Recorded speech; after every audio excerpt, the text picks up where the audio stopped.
আসসালামু আলাইকুম এভরিওয়ান। আজকে যেহেতু ঈদুল আজহা, সেই কারণে সকাল সকাল নামাজ পড়তে বেরিয়ে গেলাম। আমাদের কোরবানি আছে, সকাল সকাল নামাজ শেষ করে সবার সাথে দেখা করে কোরবানির সাইডে চলে গেলাম। তো আপনারা দেখতে পাচ্ছেন যে আমাদের কোরবানির পশুটা এখানে বাঁধা আছে। আমাদের ইমাম সাহেব চলে এসেছে। আলহামদুলিল্লাহ, আল্লাহর অশেষ রহমতে আমাদের কোরবানির পশুটি জবাই করা কমপ্লিট হয়ে গিয়েছে। যেহেতু পশুটাকে অনেক কাটাচোলা করতে হবে, সে কারণে খুব দ্রুত সম্ভব আমরা এটা প্রসেসিং করা শুরু করব ইনশাআল্লাহ। যেহেতু এই কাজগুলোতে আমরা অভ্যস্ত না, আর এই কাজটা অনেক দ্রুত সম্ভব শেষ করতে হবে, সে কারণে কষাই দিয়ে এই কাজটা দ্রুত সম্ভব শেষ করার চেষ্টা করব ইনশাআল্লাহ।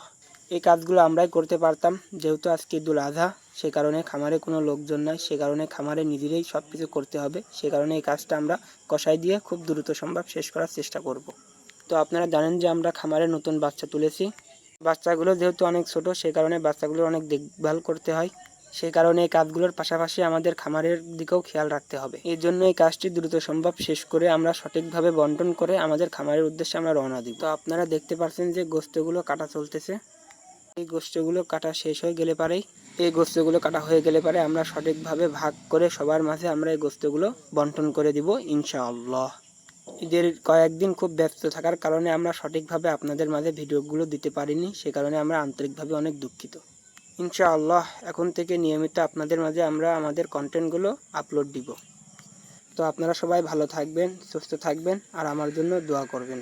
তো ইনশাআল্লাহ নেক্সট ভিডিও থেকে আপনারা আবার মুরগির খামার রিলেটেড সকল প্রকার ভিডিও পাবেন। তো আমাদের গোশতগুলো বানানো কমপ্লিট। তো আমরা এখন এটা সঠিকভাবে ভাগ করে সবার মাঝে বন্টন করে দেব ইনশাআল্লাহ। সবাই আমাদের জন্য দোয়া করবেন, যাতে করে আমরা এই গোশতগুলো সকলের মাঝে আমরা বন্টন করে দিতে পারি। ভিডিওটি ভালো লাগলে লাইক, কমেন্ট, শেয়ার করতে পারেন। আসসালামু আলাইকুম ওয়া রাহমাতুল্লাহি ওয়া বারাকাতুহু।